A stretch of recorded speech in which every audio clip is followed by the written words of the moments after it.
Hi Fox. ഇന്ന് നമ്മളൊരു പുതിയ സീരീസ് സ്റ്റാർട്ട് ചെയ്യുവാണ്.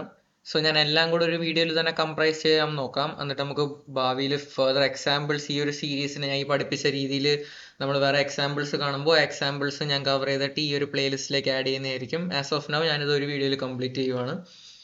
സോ എന്താണ് മാർക്കറ്റ് മേക്കേഴ്സ്? എന്ന് ചോദിച്ചാൽ മാർക്കറ്റ് മേക്കേഴ്സ് ആണ് ഈ മാർക്കറ്റിന്റെ പ്രൈസസ് ഡിസൈഡ് ചെയ്യുന്നത്. നമ്മൾ ഒരുപാട് കേട്ടിട്ടുണ്ടായിരിക്കും, നമ്മൾ സ്റ്റോക്ക് വാങ്ങുമ്പോൾ സ്റ്റോക്ക് മേളിലേക്ക് പോകും, സ്റ്റോക്ക് സെല് ചെയ്യുമ്പോൾ സ്റ്റോക്ക് താഴേക്ക് പോകും. അതേപോലെ തന്നെ ഫോറക്സ്, ഇപ്പോൾ ഒരുപാട് പേര് USD വാങ്ങിച്ച യൂറോ USD താഴേക്ക് പോകും, ഒരുപാട് പേര് USD സെല് ചെയ്ത യൂറോ USD മേളിലേക്ക് പോകും. അപ്പം നമ്മളിങ്ങനെ ഒരുപാട് കാര്യങ്ങൾ, അതേപോലെ ഇൻഡെക്സ് ഫ്യൂച്ചേഴ്സ്, ഇൻഡെക്സ് ഫണ്ട്സ് നോക്കുവാണെങ്കിൽ അപ്പം ടോപ്പ് പെർഫോമിങ് കമ്പനീസ് എല്ലാവരും സെല് ചെയ്യുവാണെങ്കിൽ, അല്ലെങ്കിൽ ഒരു ഇൻഡെക്സ് ഫണ്ട് എല്ലാവരും സെല് ചെയ്യുവാണെങ്കിൽ നമ്മുടെ രാജ്യത്തിന്റെ സ്റ്റോക്ക് മാർക്കറ്റ് ഇൻഡെക്സ് താഴേക്ക് പോകും. ഇങ്ങനെയൊക്കെ നമ്മൾ ഒരുപാട് കാര്യങ്ങൾ കേട്ടിട്ടുണ്ട്. നമ്മൾ ഈവൻ ഒരു ഇൻസിഡന്റ് കേട്ടിട്ടുണ്ട്, George Soros British pound short ചെയ്ത് ബ്രിട്ടീഷ് പൗണ്ട് വളരെ ലോസിൽ പോയൊരു ദിവസം, ഏതോ ബ്ലാക്ക് മൺഡേ എന്നൊക്കെ നമ്മൾ വിളിക്കുന്ന ഒരു ദിവസം. അതേപോലെ നമ്മൾ ബിറ്റ് കോയിന്റെ കാര്യത്തിലും ബിറ്റ് കോയിൻ സെല് ചെയ്യുന്നു, ആൾക്കാർ ബിറ്റ് കോയിൻ ബൈ ചെയ്യുന്നു, എല്ലാവരും ബൈ ചെയ്താൽ ബിറ്റ് കോയിന്റെ വില കൂടും. നമ്മൾ ഒരുപാട് സ്റ്റോറീസ് ഇങ്ങനെ കേട്ടിട്ടുണ്ട്. ആക്ച്വലി ഇതെല്ലാം ഭയങ്കര ഫേക്ക് സ്റ്റോറീസ് ആണ്. ആക്ച്വലി മാർക്കറ്റ് കൺട്രോൾ ചെയ്യുന്നത് ഇവരാരുമല്ല. നിങ്ങൾക്ക് തന്നെ കോമൺ സെൻസ് കൊണ്ട് ചിന്തിച്ചു നോക്കാന്നുള്ളൂ. ലൈക്ക് ആരും ഒരു രാജ്യത്തിന്റെ കറൻസിയുടെ സ്ട്രെങ്തോ, ആരും ഒരു രാജ്യത്തിന്റെ അല്ലെങ്കിൽ ഒരു കമ്പനിയുടെ വാല്യൂ ഒന്നും ഒരു സിംഗിൾ ബില്യനെയറിനെ കൊണ്ടോ അല്ലെങ്കിൽ ഒരു ഗ്രൂപ്പ് ഓഫ് ആൾക്കാരുടെ കയ്യിലുള്ള ക്യാഷ് കൊണ്ട് മാനിപ്പുലേറ്റ് ചെയ്യാൻ പറ്റുന്ന രീതിയിൽ ഒരിക്കലും ആ ഒരു കൺട്രോൾ ഒരു രാജ്യത്തിന്റെ സ്റ്റോക്ക് മാർക്കറ്റോ ഒരിക്കലും. ലൈക്ക് ഇപ്പോൾ ആലോചിച്ച് നോക്കി, ഇപ്പം പാകിസ്ഥാനെ ഫണ്ട് ചെയ്യുന്നുണ്ട് യുണൈറ്റഡ് സ്റ്റേറ്റ്സ്. അപ്പം യുണൈറ്റഡ് സ്റ്റേറ്റ്സിന്റെ ഒരുപാട് ആലൈസ് വെച്ച് പാകിസ്ഥാൻ ഉറപ്പായിട്ടും ഇന്ത്യയുടെ സ്റ്റോക്ക് മാർക്കറ്റിനെ ഷോർട്ട് ചെയ്യാൻ പറ്റും. പക്ഷേ അങ്ങനത്തെ ഒരു സിനാരിയോ നടക്കാത്തതിന്റെ കാരണം എന്താണെന്ന് വെച്ചാൽ, നമ്മുടെ മാർക്കറ്റ്സ് ഒരുപാട് പേര് സെല് ചെയ്തെന്ന് പറഞ്ഞോ, ഒരുപാട് പേര് ഷോർട്ട് ചെയ്തെന്ന് പറഞ്ഞോ, ബൈ ചെയ്തെന്ന് പറഞ്ഞോ മൂവ് ചെയ്യില്ല. മാർക്കറ്റ്സ് ഡെസിഗ്നേറ്റഡ് ആയിട്ടുള്ള ഒരു ആൽഗോരിതംസ് വെച്ചാണ് കൺട്രോൾ ചെയ്യപ്പെടുന്നത്. ഒരുപാട് മൾട്ടിപ്പിൾ ആൽഗോരിതംസ് വെച്ചാണ് മാർക്കറ്റ്സ് റൺ ആവുന്നത്. നിങ്ങൾ എത്ര ബൈ ചെയ്തെന്ന് പറഞ്ഞാലും എത്ര സെല് ചെയ്യുന്ന പറഞ്ഞാലും മാർക്കറ്റ് മൂവ് ചെയ്യില്ല. അപ്പം ഈ ആൽഗോരിതം ഓരോ പാറ്റേൺസ് അല്ലെങ്കിൽ ഓരോ സിഗ്നേച്ചേഴ്സ്, ഒരു എൻട്രി സിഗ്നേച്ചേഴ്സ് അല്ലെങ്കിൽ ഒരു ആൽഗോരിതമിക് സിഗ്നേച്ചേഴ്സ് പ്രൊവൈഡ് ചെയ്യും. നമ്മളപ്പോൾ ആ ഒരു ആൽഗോരിതമിക് സിഗ്നേച്ചേഴ്സിന്റെ ബേസിലാണ് നമ്മൾ ആക്ച്വലി മാർക്കറ്റിൽ നമ്മളുടെ ഫണ്ട് റിസ്ക് ചെയ്ത് നമ്മൾ ആ ഒരു ക്യാപിറ്റൽ വെച്ച്, നമ്മൾ റിസ്ക് ചെയ്ത എമൗണ്ട് വെച്ച് നമ്മൾ അതിൽ നിന്നൊരു പ്രോഫിറ്റ് ഉണ്ടാക്കാൻ നോക്കുവാണ്. അപ്പം എനിക്ക് പറയാനുള്ള കാര്യം എന്ന് വെച്ചാൽ, നിങ്ങൾ ഈ ഒരു എൻ്റെ ഒരു റെഗുലർ വ്യൂവർ ആയി കഴിഞ്ഞാൽ നിങ്ങൾ ഉറപ്പായിട്ടും പ്രോഫിറ്റബിൾ ആവുക തന്നെ ചെയ്യും. നിങ്ങൾ ലൈക്ക് ഇത് എല്ലാവർക്കും വേണ്ടി ഞാൻ ചെയ്യുന്ന വീഡിയോസ് അല്ല. ഇത് ആക്ച്വലി ആ ഒരു കൂട്ടം ആൾക്കാർ കാണും, ഞാൻ ആ പറയുന്ന കാര്യങ്ങൾ ആ ഒരു രീതിയിൽ തന്നെ കണ്ട് അത് മനസ്സിലാക്കി അവരത് മാർക്കറ്റ്, ഇപ്പൊ ഒരുമാതിരി പാറ്റേൺ നോക്കാതെ, ഒരുമാതിരി ഹെഡ് ആൻഡ് ഷോൾഡേഴ്സ് പാറ്റേണോ ഹിപ്പി പാറ്റേൺസോ നോക്കാതെ അവർ പക്ക ഞാൻ പറയുന്ന ഒരു സിഗ്നേച്ചേഴ്സ് ആ ഒരു സ്പെസിഫിക് ടൈമിൽ നോക്കി ആ ഒരു സിഗ്നേച്ചേഴ്സ് വെച്ച് ആ ഒരു ലോജിക്ക് വെച്ച്, ഞാൻ നിങ്ങൾക്ക് ഒരുപാട് ലൈക്ക് നമ്മളിപ്പം ഡ്രോ ചെയ്യുമ്പോൾ നമുക്കിപ്പം ഒരു സ്കിമാറ്റിക് വരയ്ക്കുമ്പോൾ നിങ്ങൾക്ക് അത് തോന്നാം, ഓക്കെ ഇത് സപ്പോർട്ടും റെസിസ്റ്റൻസും അല്ലേ. പക്ഷെ അല്ല, നിങ്ങൾ ആ ഒരു ലോജിക്ക് മാർക്കറ്റിൽ പോയി അന്വേഷിക്കുക എന്നുള്ളതാണ്. അല്ലാണ്ട് നിങ്ങൾ ആ പാറ്റേൺ വെച്ചിട്ട് എൻ്റർ ചെയ്യണമെന്നല്ല. അപ്പം നിങ്ങൾ ഇത് വെച്ച് ഒരു സമയം പ്രോഫിറ്റബിൾ ആയി മാറുമ്പോൾ നിങ്ങൾ ബാക്കിയുള്ളവർക്കും കൂടി അറിവ് പറഞ്ഞു കൊടുക്കാൻ നോക്കുക. അല്ലാതെ ഈ ഒരു നോളജ് എനിക്കൊക്കെ കിട്ടിയത് വളരെ ലക്കി ആയിട്ടുള്ളൊരു സിനാറിയോസിലാണ്. എനിക്ക് ഇതിൻ്റെയൊക്കെ ക്രിയേറ്റേഴ്സിൻ്റെയും ഫൗണ്ടേഴ്സിൻ്റെയും അടുത്ത് ഡയറക്റ്റ് ഇന്ററാക്ട് ചെയ്യാനും അവരുടെ ഒപ്പം നടന്ന് ഈ നോളജ് മനസ്സിലാക്കിയെടുക്കാനും പറ്റിയതുകൊണ്ടാണ്. അപ്പം ഈ നോളജ് വെച്ച് നിങ്ങളും ഒരു സമയത്ത് നിങ്ങൾ വിചാരിക്കുന്ന നിലയിലെത്തുമ്പോൾ ബാക്കിയുള്ളവർ പുറത്ത് ഫ്ലെക്സ് ചെയ്ത് ബാക്കിയുള്ളവരെ താഴ്ത്തി പറയാതെ, ബാക്കിയുള്ളവരുടെ സ്ട്രാറ്റജി കൊള്ളില്ല അങ്ങനെ ഉള്ള രീതിയിൽ സംസാരിക്കാതെ, നിങ്ങളും നിങ്ങൾക്കും കിട്ടിയ ഈ ഒരു ലക്കി ഓപ്പർച്യൂണിറ്റി യൂസ് ചെയ്ത് നിങ്ങൾ ബാക്കിയുള്ളവർക്കും കൂടെ ഹെൽപ്പ് ചെയ്യാൻ നോക്കുക. അത് അക്സെപ്റ്റ് ചെയ്യുന്നവർ അക്സെപ്റ്റ് ചെയ്യട്ടെ, അക്സെപ്റ്റ് ചെയ്യാത്തവരെ നമുക്ക് വലിയ കാര്യമാക്കണ്ട. നമുക്ക് നമ്മുടെ ഫസ്റ്റ് എപ്പിസോഡിലേക്ക് കടക്കാം, മാർക്കറ്റ് മേക്കർ സീരീസ്. ആരാണ് മാർക്കറ്റ് മേക്കേഴ്സ്? നമുക്കിപ്പോൾ ഫോറക്സ് വേർഷൻ ചിന്തിക്കാം. ഞാൻ ഭാവിയിൽ പറഞ്ഞുതരാം എങ്ങനെയാണ് ഈ കറൻസി പെയറും, എങ്ങനെയാണ് ആ കറൻസിയും ഗോൾഡും ലിങ്ക് ആയിരിക്കുന്നത്, ഗോൾഡും ബോണ്ട് മാർക്കറ്റും ലിങ്ക് ആയിരിക്കുന്നത്, എങ്ങനെയാണ് അതും ഇൻഡെക്സ് മാർക്കറ്റ്സും ലിങ്ക് ആയിരിക്കുന്നത്, എല്ലാം നമുക്ക് കവർ ചെയ്ത് പോകാൻ മുമ്പോട്ട്. നമ്മുടെ ഫസ്റ്റ് ഇതാണ്, ഹു ആർ മാർക്കറ്റ് മേക്കേഴ്സ്. അപ്പം നമ്മുടെ കറൻസീസ് വെച്ച് നോക്കുവാണെങ്കിൽ സെൻട്രൽ ബാങ്ക്സ് ആണ് നമ്മുടെ കറൻസീസ് പ്രിന്റ് ചെയ്യുന്നത്. എല്ലാ രാജ്യത്തും ഫെഡറൽ റിസർവ് ഉണ്ട്, യൂറോപ്യൻ സെൻട്രൽ ബാങ്ക് ഉണ്ട്, ബാങ്ക് ഓഫ് ഇംഗ്ലണ്ട് ഉണ്ട്. RBI ഉണ്ട്. അപ്പൊ കറൻസീസ് പ്രിന്റ് ചെയ്യുന്നത് സെൻട്രൽ ബാങ്ക്സ് ആണ്. അപ്പം സെൻട്രൽ ബാങ്ക്സിന്റെ പ്രൊഡക്റ്റ് ആണ് ആക്ച്വലി കറൻസി എന്ന് പറയുന്നത്. അപ്പൊ ആ ഒരു കറൻസിയാണ് നമ്മൾ ട്രേഡ് ചെയ്യാൻ ഉപയോഗിക്കുന്ന അസറ്റ്. അപ്പം ആ ഒരു കറൻസിയുടെ മേക്കർ അല്ലെ ആ ഒരു കറൻസിയുടെ പ്രൈസ് തീരുമാനിക്കുന്നതും ഡിസൈഡ് ചെയ്യുന്നതും സെൻട്രൽ ബാങ്ക്സ് തന്നെയാണ്. അല്ലാണ്ട് ഒരുപാട് പേര് ഡോളർ വാങ്ങിച്ചെന്ന് പറഞ്ഞോ റുപ്പി വാങ്ങിച്ചെന്ന് പറഞ്ഞോ അതിന്റെ വാല്യൂസ് കൂടുകയോ കുറയുകയോ ഇല്ല.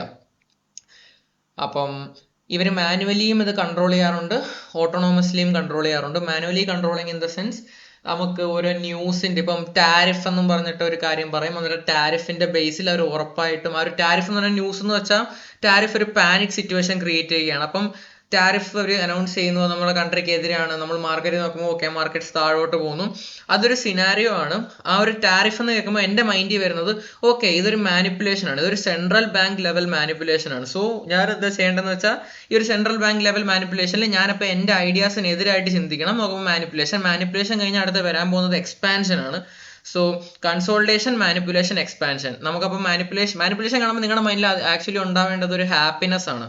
അപ്പൊ ഞാൻ ഇതിലോട്ടൊക്കെ വരാം. നമ്മൾ ഈ ഒരു സീരീസിൽ തന്നെ നമ്മൾ ഇതൊക്കെ ഫിനിഷ് ചെയ്യും. നമുക്ക് ഈ ഒരു എക്സ്പാൻഷനിലോട്ടും മാനിപ്പുലേഷനിലോട്ടും കൺസോൾട്ടേഷനിലും ആ ഒരു കോൺസെപ്റ്റിലോട്ട് വരാം. സോ അതാണ് മാനുവലി കൺട്രോളിങ്. ഓട്ടോണോമസ്ലി എന്ന് പറഞ്ഞാൽ ദർ ആർ ഡെസിഗ്നേറ്റഡ് അൽഗോരിതംസ് ഇതൊക്കെ മാനേജ് ചെയ്യാനായിട്ട്. കറൻസിയുടെ വാല്യൂവും അതേപോലെ കറൻസിയുടെ ഓരോ സെക്കൻഡിലെയും വാല്യൂസ് മാനേജ് ചെയ്യാൻ.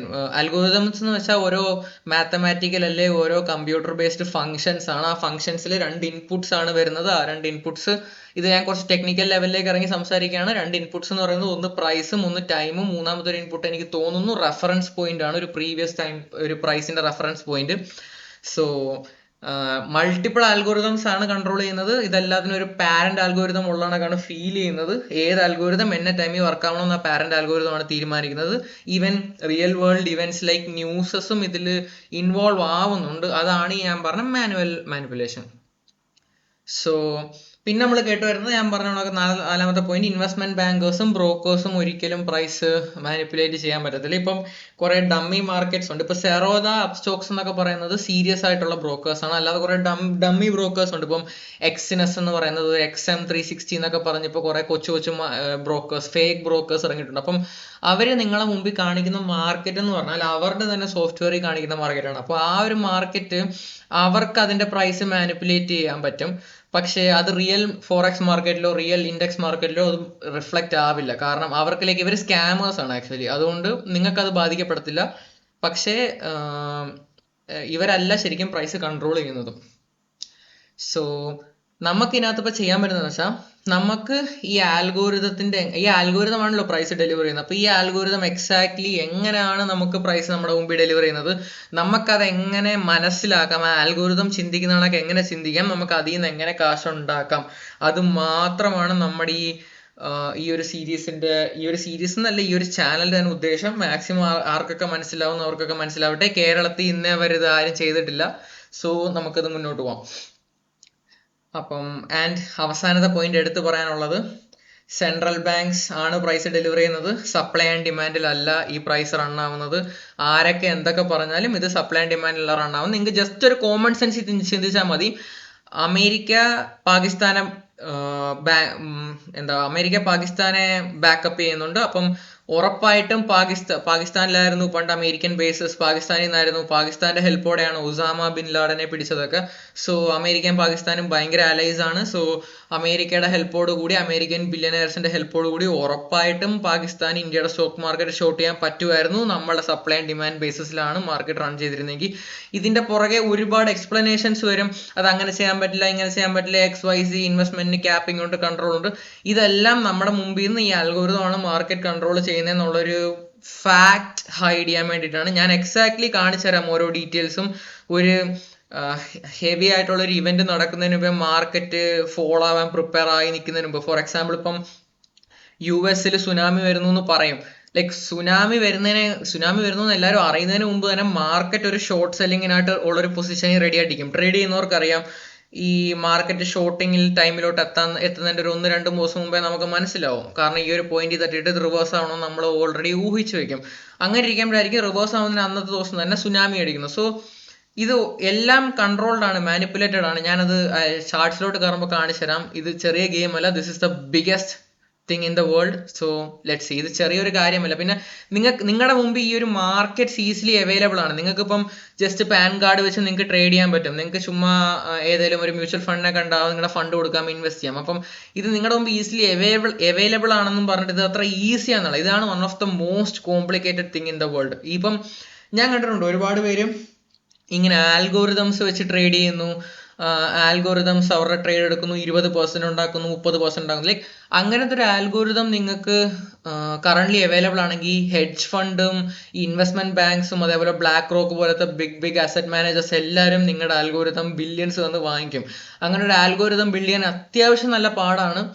സോ അങ്ങനത്തെ ഒരു ആൽഗോരിതം ഉണ്ടോ എന്ന് വെച്ചാൽ ഒരു പക്ക എഫിഷ്യന്റ് ആയിട്ടുള്ള ആൽഗോരിതം ഇല്ല. നമുക്ക് കംപ്ലീറ്റ്ലി ഓക്കെ അതിനെ ട്രസ്റ്റ് ചെയ്യാം എന്ന് പറയുന്ന ഒരു ആൽഗോരിതം ഇല്ല.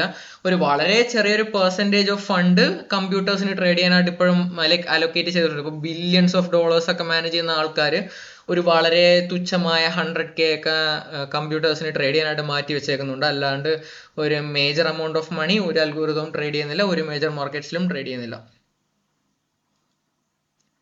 സോ നമ്മൾ മാക്രോ എന്ന് പറഞ്ഞ ഒരു ഓവറോൾ ക്വാണ്ടിറ്റേറ്റീവ് അനാലിസിസ് ആണ്. സോ ഇതിലോട്ട് വരുവാണെങ്കിൽ നമുക്ക് ആദ്യം മനസ്സിലാക്കേണ്ടത് മാർക്കറ്റ് ബൈ പ്രോഗ്രാമിലാണോ സെൽ പ്രോഗ്രാമിലാണോ, മാർക്കറ്റ് ബുള്ളിഷ് ആണോ ബെയറിഷ് ആണോ. ബുള്ളിഷ് ആണെങ്കിൽ നമ്മൾ ആദ്യം നോക്കേണ്ടത്, ബുള്ളിഷ് ആയാൽ നമ്മൾ ഈ ബൈ പ്രോഗ്രാം എപ്പോഴാണ് സ്റ്റാർട്ട് ചെയ്യുന്നത്, ബെയറിഷ് ആണെങ്കിൽ നമ്മൾ എപ്പോഴാണ് ഈ സെൽ പ്രോഗ്രാം സ്റ്റാർട്ട് ചെയ്യുന്നത്. കാരണം ടൈം ആണ് നമുക്ക് മെയിൻ ആയിട്ട് വേണ്ട ഒരു കാര്യം. സോ നമുക്കൊരു സൈറ്റ് ഉണ്ട് ഗ്ലോബൽ ഇൻട്രസ്റ്റ് റേറ്റ് എന്നും പറഞ്ഞിട്ട്. അപ്പം ഗ്ലോബൽ ഇൻട്രസ്റ്റ് റേറ്റ് എന്ന് പറയുന്ന സൈറ്റിനകത്ത് നമുക്ക് ഓരോ കറൻസിയുടെയും ഇൻട്രസ്റ്റ് റേറ്റ്സ് കാണാൻ പറ്റും. ആ ഒരു ഇൻട്രസ്റ്റ് റേറ്റിന്റെ ബേസിലാണ് കറൻസീസ് മൂവ് ആവുന്നത്. So let's see. സോ ഇപ്പം ഗ്ലോബൽ ഇൻട്രസ്റ്റ് റേറ്റ് സൈറ്റിന്റെ ഒരു ചെറിയൊരു സ്ക്രീൻഷോട്ട് ഞാൻ ഇൻക്ലൂഡ് ചെയ്തിട്ടുണ്ട്. ഇപ്പം അമേരിക്കൻ ഇൻട്രസ്റ്റ് റേറ്റ് 3.7 ആണ്. അതേപോലെ നമുക്കറിയാം GBPയുടെ ഇൻട്രസ്റ്റ് റേറ്റ് 4 ആണ്. ബ്രസീലിയൻ ഇൻട്രസ്റ്റ് റേറ്റ് 15 ആണ്. സോ ഇതൊരു ചെറിയൊരു സ്ക്രീൻഷോട്ട് ആണ്. ഇങ്ങനെയാണ് ഇൻട്രസ്റ്റ് റേറ്റ്സ് വരുന്നത്. അപ്പം നമുക്ക് എപ്പോഴും വേണ്ടത് വലിയ ഇൻട്രസ്റ്റ് റേറ്റ്സ് ഉള്ള കറൻസി പെയർ ഹോൾഡ് ചെയ്യുക എന്നുള്ളതാണ്. അപ്പം നമ്മൾ വലിയ ഇൻട്രസ്റ്റ് റേറ്റ് ഉള്ള കറൻസി പെയർ ഹോൾഡ് ചെയ്താൽ നമുക്ക് എക്സ്ട്രാ ഈൽഡ് കിട്ടും. നിങ്ങൾക്ക് ഇപ്പം 1 ലക്ഷം രൂപ നിങ്ങളൊരു ബാങ്കിൽ നിന്ന് എടുക്കുവാണെങ്കിൽ ആ ബാങ്കിന് 5% ഇൻട്രസ്റ്റ് എങ്കിൽ ആ ബാങ്കിനാണ് ലാഭം. അതേസമയം വേറൊരു ബാങ്ക് 3% ഇൻട്രസ്റ്റിൽ തരുവാണെങ്കിൽ ആ ഒരു ബാങ്കിന് നഷ്ടമാണ് ആക്ച്വലി. കാരണം മാർക്കറ്റ് റേറ്റിനെയും കാട്ടി അത് കുറച്ചാണ് നമുക്ക് ഇൻട്രസ്റ്റ് റേറ്റ് തരുന്നത്. അപ്പം നമുക്ക് എപ്പോഴും ബിസിനസ്സുകാർ എന്നുള്ള രീതിയിൽ ഇപ്പോൾ സെൻട്രൽ ബാങ്കിന് ഏറ്റവും കൂടുതൽ ഇൻട്രസ്റ്റ് റേറ്റ് കൊടുക്കുന്നതാണ് നല്ലത്, റാദർ ദാൻ ഇൻട്രസ്റ്റ് റേറ്റ് പിടിച്ചു വയ്ക്കുന്നതിനേക്കാൾ. സോ ഇൻട്രസ്റ്റ് റേറ്റ് ഉപയോഗിച്ച് എങ്ങനെ നമുക്ക് ഒരു മാർക്കറ്റ് ഡിസൈഡ് ചെയ്യാം. സോ ഇൻട്രസ്റ്റ് റേറ്റ് കൂടിയുള്ളൊരു കറൻസിയാണ് യുണൈറ്റഡ് സ്റ്റേറ്റ്സിലെ ഡോളർ. ഇൻട്രസ്റ്റ് റേറ്റ് വളരെ കുറവുള്ളൊരു ഇതാണ് ജപ്പാൻ. അപ്പൊ ജാപ്പനീസ് യെന്നിന്റെ ഇൻട്രസ്റ്റ് റേറ്റ് ഒരു 2 years ബാക്ക് 0.10% ആയിരുന്നു. ആൻഡ് യുണൈറ്റഡ് സ്റ്റേറ്റ്സിന്റെ ഓൾമോസ്റ്റ് 5.25 ആയിരുന്നു. ഇതിപ്പം ലൈക്ക് നമ്മുടെ കോവിഡിന്റെ അത് കഴിഞ്ഞ് ബാക്കപ്പ് ആയി ഇപ്പോൾ ഒന്ന് ഇൻട്രസ്റ്റ് റേറ്റ് കുറഞ്ഞു വരുന്നതേ ഉള്ളൂ. സോ റീസെന്റ് ലൈക്ക് ഇതിപ്പം ഏറ്റവും അവസാനം ഒരു 0.25 ബേസിസ് പോയിന്റ് യുണൈറ്റഡ് സ്റ്റേറ്റ്സിന്റെ കുറച്ചതിന്റെ ഒരു നെക്സ്റ്റ് ഡേ വീഡിയോ ആണ് ഞാൻ ഇപ്പോൾ ഈ ചെയ്തുകൊണ്ടിരിക്കുന്നത്. സോ നമുക്ക് USD JPY നോക്കിയാൽ കാണാം. സ്ട്രോങ്ങർ പെയർ USD ആണ്. ആൻഡ് USD JPY എന്ന് പറഞ്ഞാൽ USD മുകളിലോട്ട് പോകും തോറും USD പൊങ്ങും തോറും JPY അതിനെ ഫോളോ ചെയ്ത് പോവാണ്. അപ്പൊ അതിന്റെ മീനിങ് ആണ് USD JPY ഒബ്വിയസ്ലി എപ്പോഴും ബുള്ളിഷ് ആയിരിക്കും. അതിന്റെ ഇടയ്ക്ക് ലൈക്ക് മിസ്മാനിപ്പുലേഷൻസ് ഉണ്ട്, ലൈക്ക് ചെറിയ റിട്രേസ്മെന്റ് ഉണ്ട്. പക്ഷെ USD സ്ട്രോങ്ങർ പെയർ ആയതുകൊണ്ട് ഉറപ്പായിട്ടും USD JPY മുകളിലോട്ടേ പോകുള്ളൂ. ഇപ്പൊ ഫോർ എക്സാമ്പിൾ ഇപ്പം USD CAD എടുക്കുവാണെങ്കിൽ ഇപ്പൊ CAD-നാണ് ലൈക്ക് ഒരു അത്യാവശ്യം നോട്ടബിൾ ഒരു ഡിഫറൻസ് ഇവർ തമ്മിൽ ഉണ്ടെങ്കിൽ ഉറപ്പായിട്ടും ഹയർ ഇൻട്രസ്റ്റ് റേറ്റ് ഉള്ള പെയറേ മുകളിലോട്ട് പോകത്തുള്ളൂ. ഇതാണ് ഒരു ലോങ്ങർ ടേം അനാലിസിസ്. നമ്മളൊക്കെ ഷോർട്ട് ടേം ഡേ ട്രേഡേഴ്സ് ആണ്, അല്ലെങ്കിൽ നമ്മൾ ഇൻട്രാ സെഷൻ ട്രേഡേഴ്സ് ആയിരിക്കും. ചിലർ ന്യൂയോർക്ക് സെഷൻ മാത്രമേ ട്രേഡ് ചെയ്യാറുള്ളായിരിക്കും, ചിലർ ലണ്ടൻ സെഷൻ മാത്രമേ ട്രേഡ് ചെയ്യാറുള്ളായിരിക്കും. സോ അങ്ങനെയുള്ളവർക്ക് നമുക്ക് ഇതിലും ഡീപ്പായിട്ട് പോകണം. പക്ഷെ ഒരു ലോങ്ങർ വ്യൂ കാണാനായിട്ട് നമുക്ക് ഒരു ലോങ്ങർ ബയാസ് പറയാനായിട്ട് നമുക്ക് ഈ ഇൻട്രസ്റ്റ് റേറ്റ്സ് വെച്ച് ഈ മാക്രോസ് വെച്ച് നമുക്ക് അത് വെച്ച് ഒരു അനാലിസിസ് ഉണ്ടാക്കാൻ പറ്റും. അപ്പം നമുക്ക് അടുത്തത് let's get to the charts. നമുക്ക് ചാർട്ട്സിൽ പോകുന്നതിന് മുമ്പ് ലൈക്ക് നമ്മുടെ ഈ trading purely time based trading ആണ്. ഒരിക്കലും നമ്മൾ ഒരിക്കലും ഈ പാറ്റേൺസ് വെച്ചോ ചാർട്ട് പാറ്റേൺസ് വെച്ചോ അല്ല നമ്മൾ ട്രേഡ് ചെയ്യാൻ പോകുന്നത്. നമുക്ക് ഇപ്പം ഫോർ എക്സാമ്പിൾ ഇപ്പം നിങ്ങൾക്ക് ഇപ്പം നിങ്ങളുടെ അടുത്ത് ആരെങ്കിലും പറയുവാണ് ഇപ്പം നാസ്ഡാക്ക് 25,675 എത്തിയിരിക്കുന്നു. അപ്പം നിങ്ങളുടെ മൈൻഡിൽ ആ ഒരു ചാർട്ടിന്റെ ക്യാൻഡിൽ ഓട്ടോമാറ്റിക്കലി ക്രിയേറ്റ് ആവണം. കാരണം അല്ലെങ്കിൽ ആ ഒരു ടൈം ഇപ്പോൾ ഓക്കെ ഉച്ചയ്ക്ക് 2 മണിക്ക് ഇന്നൊരു പ്രൈസ് ലെവൽ എത്തിയിരിക്കുന്നു. അപ്പൊ നിങ്ങളെ മൈൻഡിൽ അത് ഫോം ആയി കഴിഞ്ഞാൽ നിങ്ങൾക്ക് ചാർട്ട് ഇല്ലാതെ ട്രേഡ് ചെയ്യാൻ പറ്റണം. എനിക്ക് ട്രേഡ് ചെയ്യാൻ ചാർട്ടിന്റെ ആവശ്യമില്ല. ആ ഒരു ലെവലിൽ എത്തിക്കഴിഞ്ഞാൽ നിങ്ങൾ ഈ പാറ്റേൺ ട്രേഡർ ആയിരിക്കും. നിങ്ങളുടെ ഒരു ആൽഗോരിതമിക് സിഗ്നേച്ചർ വെച്ച് നിങ്ങൾ പ്രൈസും ടൈമും വെച്ച് മാത്രം ട്രേഡ് ചെയ്യുന്നവരായിരിക്കും. ഓക്കെ, സോ സോ ചാർട്ട്സിലേക്ക് വരുമ്പോൾ നമുക്ക് പ്രൈസസ് മൂവ് ചെയ്യുന്നത് രണ്ട് കാര്യത്തേക്ക് വേണ്ടിയാണ്. സോ അതിലേക്ക് നമുക്ക് വരാം.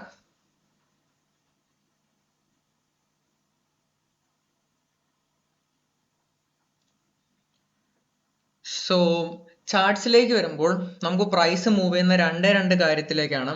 ഒന്ന് ഇംബാലൻസസും ഒന്ന് ലിക്വിഡിറ്റി. ഓക്കെ, സോ ഇംബാലൻസസും ലിക്വിഡിറ്റീസും ഐഡന്റിഫൈ ചെയ്യാൻ പറ്റിയാൽ നമുക്ക് പ്രൈസസിന്റെ എക്സാക്ട് മൂവ്മെന്റ് പ്രെഡിക്റ്റ് ചെയ്യാൻ പറ്റും.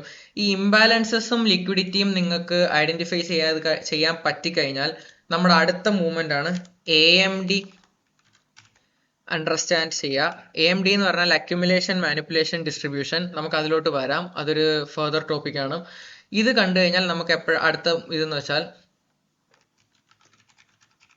നമ്മുടെ മൂന്നാമത്തെ കാര്യമാണ് ടൈം സൈക്കിൾസ്. എന്നുകൊണ്ട് നമുക്ക് പ്രൈസ് മാത്രം പോരാ, നമ്മുടെ പ്രിവ്യൂ തന്നെ ടൈം ഫസ്റ്റ് എന്നായിരിക്കണം.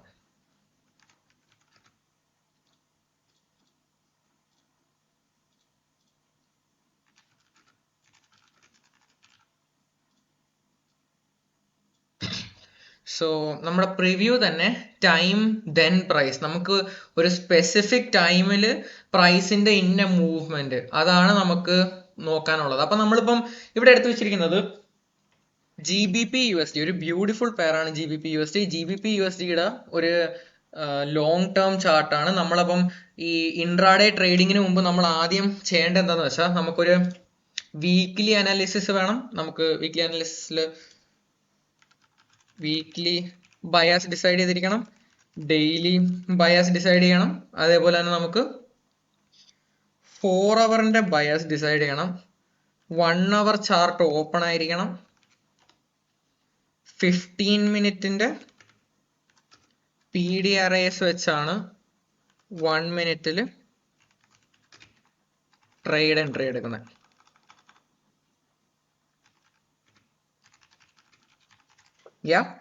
സോ ഇതാണ് നമ്മുടെ ഓവറോൾ അനാലിസിസ് സൈക്കിൾ. സോ നമുക്ക് നമ്മുടെ സൈക്കിളിലേക്ക് വരുവാണെങ്കിൽ നമുക്ക് ലിക്വിഡിറ്റി ഇംബാലൻസസ് എന്ന് പറഞ്ഞത് ഇത്രേ ഉള്ളൂ. ഇംബാലൻസസ് ഐഡന്റിഫൈ ചെയ്യാൻ ഭയങ്കര ഈസിയാണ്. ഈ ഒരു ക്യാൻഡിലും ഈ ഒരു ക്യാൻഡിന്റെയും ഇടയ്ക്ക് ഒരു ഗ്യാപ്പ് ഉണ്ട്. ഈ ഒരു ഗ്യാപ്പ് കണ്ടോ, ഇതാണ് ഇംബാലൻസ്. ഞാൻ എക്സാക്ട്ലി പറഞ്ഞുതരാം. ഈ ഒരു 3 candle, candle number 1, candle number 2, candle number 3, അതിന്റെ ഇടയിൽ ഈ ക്യാൻഡിലിന്റെ വിക്കും ഈ ക്യാൻഡിലിന്റെ വിക്കും തമ്മിലുള്ള ഈ ഒരു ഗ്യാപ്പിനെയാണ് നമ്മൾ ഇംബാലൻസ് എന്ന് വിളിക്കുന്നത്. ഇതിന് ഫർദർ ക്ലാസിഫിക്കേഷൻ ഉണ്ട്. Buy side imbalance, sell side inefficiency, sell side imbalance, buy side ഇൻഎഫിഷ്യൻസിയിലും ഇതുണ്ട്. പക്ഷേ ചുമ്മാ നിങ്ങളെ കാണിക്കാൻ വരച്ച ഒരു ഇംബാലൻസിൽ പോലും പ്രൈസ് തിരിച്ചു വന്ന് തട്ടിയിരിക്കുന്നു. മനസ്സിലാവുന്നു? എല്ലാ ഇംബാലൻസസും ഉപയോഗിച്ച് നിങ്ങൾക്ക് ചെയ്യാൻ പറ്റത്തില്ല. ഇതിപ്പോ ഞാൻ പറയുന്ന ഒരു ഇത് നോക്കുവാണെങ്കിൽ ഇതിപ്പോ ഓരോ ക്യാൻഡിലും ഓരോ വീക്കാണ്. ഈ ഒരു ഇംബാലൻസിൽ അത് വളരെ ബുദ്ധിമുട്ടി ഇവിടെ വന്ന് സപ്പോർട്ട് എടുത്തിട്ടാണ് പോയിരിക്കുന്നത്. ഇംബാലൻസ് അവിടെ ഒരു സപ്പോർട്ടാണ് ആക്ട് ചെയ്തിരിക്കുന്നത്. വേറെ ഇംബാലൻസ് നിങ്ങൾക്ക് എവിടെ ഐഡന്റിഫൈ ചെയ്യാം? ഇവിടെ ഒരു ഇംബാലൻസ് ആയിട്ട് ഐഡന്റിഫൈ ചെയ്യാം.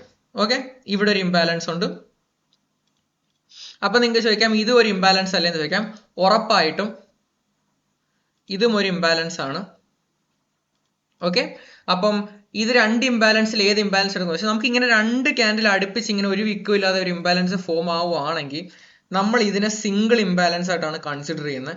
അപ്പൊ നമ്മുടെ ഇങ്ങനെ ഇരിക്കും ആ ഒരു ഇംബാലൻസ്. ഓക്കെ, ഈ വിക്ക് തൊട്ട് ആ വിക്ക് വരെ. അപ്പം 3ഉം 4ഉം ക്യാൻഡിലൊന്നും ഇംബാലൻസ് ആയിട്ട് വന്ന് ഞാൻ കണ്ടിട്ടില്ല. ഇങ്ങനെ 2 ക്യാൻഡിൽ ഇംബാലൻസ് ആയിട്ട് വന്ന് കണ്ടിട്ടുണ്ട്. അപ്പൊ നിങ്ങൾക്ക് ഇവിടെ പറയാൻ പറ്റുന്ന ലൈക്ക് നോക്കിയേ, ഈ ഒരു ഇംബാലൻസ് സപ്പോർട്ട് ചെയ്തു, ഈ ഒരു ഇംബാലൻസിങ് പറയാം വിക്ക് പുറത്തു പോയെന്ന്. അപ്പോഴാണ് നമ്മുടെ ഇതെല്ലാം നിങ്ങൾ നോട്ട് ചെയ്ത് വെക്കണം കേട്ടോ.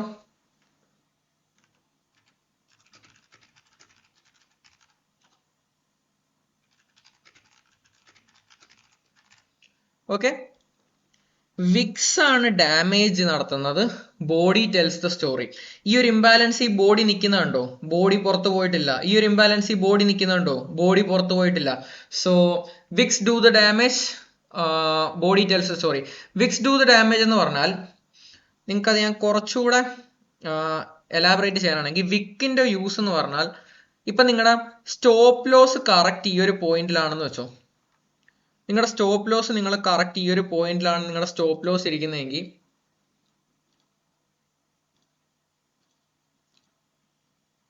ഓക്കെ, കറക്റ്റ് ഈ ഒരു പോയിന്റിലാണ്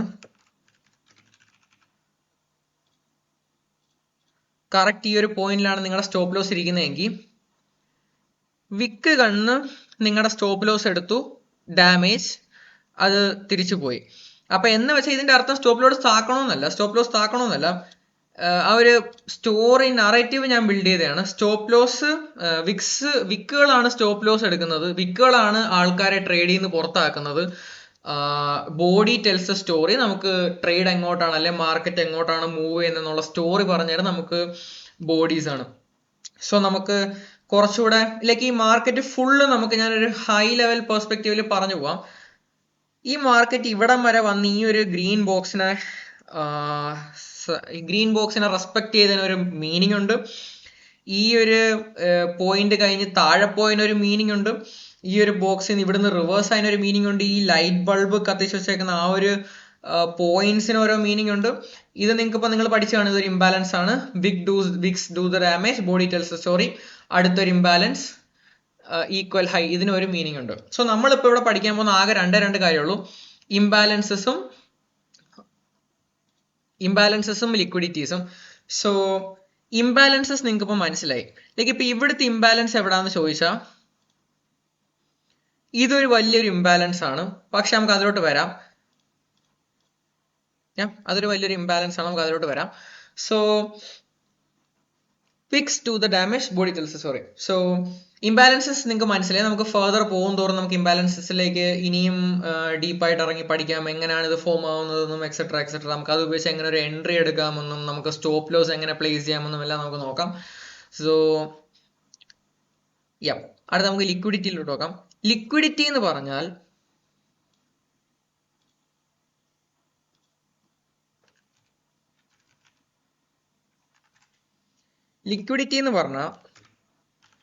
equal highs and equal lows ഒരു പ്രോപ്പർ ലിക്വിഡിറ്റി ആണ്. അതേപോലെ പ്രീവിയസ് ഡേ ഹൈ അല്ലെങ്കിൽ പ്രീവിയസ് ഡേ ലോ അല്ലെങ്കിൽ പ്രീവിയസ് ഡേ ഹൈ ഒരു നല്ല ലിക്വിഡിറ്റി പോയിന്റ് ആണ്. Previous week high, previous week low ഒരു നല്ല ലിക്വിഡിറ്റി പോയിന്റ് ആണ്. പ്രീവിയസ് സെഷൻ ഹൈ അല്ലെങ്കിൽ പ്രീവിയസ് സെഷൻ ലോ ഒരു നല്ല ലിക്വിഡിറ്റി പോയിന്റ് ആണ്. അടുത്ത പറയുമ്പോൾ നിങ്ങളാരും കേട്ടില്ല, പ്രീവിയസ് സൈക്കിളിന്റെ ഹൈ അല്ലെ പ്രീവിയസ് സൈക്കിളിന്റെ ലോ നല്ലൊരു ലിക്വിഡിറ്റി പോയിന്റ് ആണ്. നിങ്ങൾ ഇതിനകത്ത് ഏറ്റവും കൂടുതൽ ഉപയോഗിക്കാൻ പോകുന്നത് പ്രീവിയസ് സൈക്കിളും പ്രീവിയസ് ഡേയും ആയിരിക്കും. ബാക്കിയുള്ളത് നിങ്ങളുടെ റെഫറൻസ് പോയിന്റും ബയാസ് പോയിന്റും ആയിരിക്കും. ഓക്കെ, ഇതെല്ലാം നിങ്ങൾ നോട്ട് ചെയ്യുന്നെന്ന് ആലോചിക്കുന്നു. നിങ്ങൾക്ക് ചുമ്മാ കണ്ടുപോകാനുള്ള ലെക്ചർ അല്ലെ, നിങ്ങൾ നോട്ട്സ് എടുത്ത് ഇത് ഫോളോ അപ്പ് ചെയ്ത് ഓരോ മാർക്കറ്റും ഡെലിവർ ചെയ്യുമ്പോൾ നിങ്ങൾക്ക് റീചെക്ക് ചെയ്യാനുള്ളതും ഇത് എന്തുകൊണ്ട് എന്തുകൊണ്ട് ലണ്ടൻ സെഷന്റെ ലിക്വിഡിറ്റി എടുത്തിട്ട് റിവേഴ്സ് ആയി, എന്തുകൊണ്ട് പ്രീവിയസ് ഡേയിൽ പോയില്ല, ഇങ്ങനെയൊക്കെ നിങ്ങൾക്ക് നോക്കാൻ വേണ്ടിയുള്ളൊരു റെഫറൻസ് പോയിന്റ് ആണ്. ഇതിന്റെ എല്ലാം ആൻസേഴ്സ് നമുക്ക് പറഞ്ഞുതരാം. സോ ഇതാണ് ലിക്വിഡിറ്റീസ്. ഇതൊരു ഈക്വൽ ഹൈ ആണ്, ലിക്വിഡിറ്റി ഗ്രാബ് ചെയ്തു. നമുക്ക് ഇതിലും താഴോട്ട് പോകണം, നമുക്ക് ഇതിന്റെ എന്താ പറയാ ബാക്കിയുള്ള സെഷൻസിന്റെയും അതേപോലെ വീക്സിന്റെയും എല്ലാത്തിന്റെയും ലിക്വിഡിറ്റീസും കാര്യങ്ങളും കാണിച്ചു തരാൻ. അതിലോട്ട് നമുക്ക് പോവാം, നമുക്ക് ഫർദർ വീഡിയോസിലേക്ക് പോവാം. സോ ഇതാണ് നമ്മുടെ ലിക്വിഡിറ്റീസ്. നിങ്ങൾക്ക് ഇപ്പം ഓവറോൾ ഒരു ഐഡിയ കിട്ടിയെന്ന് വിചാരിക്കുന്നു. ഇതിപ്പം നമുക്ക് പിന്നെ അത് പ്രീവിയസ് വീക്ക് ആയിട്ട് നമുക്ക് പ്രീവിയസ് മന്തിൻ്റെത് ആഡ് ചെയ്യാം. നമുക്ക് അപ്പോൾ അതിലേക്ക് ലോങ് ടേം ട്രേഡേഴ്സിനുള്ളതാണ്. നമ്മൾ പക്ഷേ ഇൻട്രാഡേ ട്രേഡേഴ്സ് ആയതുകൊണ്ട് നമുക്ക് ഇന്ന പോയിന്റ്സ്. ഇതാണ് ബേസിക് ലിക്വിഡിറ്റി. ഇനിയും കുറച്ചുകൂടെ കോംപ്ലിക്കേറ്റഡ് ലെവൽ ഓഫ് ലിക്വിഡിറ്റീസ് ഉണ്ട്. നമുക്ക് കാണും തോറും പറയാം. ഇപ്പം മന്ത്ലി ഓപ്പൺ അല്ലെ, വീക്ക്ലി ഓപ്പൺ അല്ലെ, മിഡ് നൈറ്റ് ഓപ്പൺ, 9:30 ഓപ്പൺ, ഇതെല്ലാം നമുക്ക് ഓരോ ലിക്വിഡിറ്റി പോയിന്റ്സ് ആണ്. അതുപോലെ പ്രീവിയസ് 4 ഹവറിന്റെ ഓപ്പൺ, പ്രീവിയസ് 4 ഹവറിന്റെ ലോ. അപ്പം ഇങ്ങനെ നമുക്ക് ഓരോ ലിക്വിഡിറ്റി പോയിന്റ്സ് ഉണ്ട്. നമുക്ക് അതെല്ലാം ഞാൻ പോകും തോറും ഓരോ അഡ്വാൻസ് വീഡിയോസിൽ പറയാം. ഇതിപ്പോൾ ഓവറോൾ ഒരു ഔട്ട്ലൈൻ ആണ് ഈ മാർക്കറ്റ് മേക്കർ സീരീസിൽ ഞാൻ ഔട്ട്ലൈൻ ചെയ്യുന്നത്. സോ എനിക്ക് തോന്നുന്നു ഈ വീഡിയോ നമുക്ക് 2 പാർട്ടോ 3 പാർട്ടോ ആക്കേണ്ടി വരും. നമുക്കിനി വീക്ക്ലി പ്രൊഫൈൽസും ഡെയിലി പ്രൊഫൈൽസും ഒരുപാട് ഡിഫറെൻറ്റ് ടൈപ്സ് ഓഫ് പ്രൊഫൈൽസ് പഠിക്കാനുണ്ട്. സോ നിങ്ങൾക്കിപ്പോൾ ഒരു ഓവറോൾ ഐഡിയ കിട്ടി എന്തുകൊണ്ടാണ് മാർക്കറ്റ് മൂവ് ചെയ്യുന്നത്.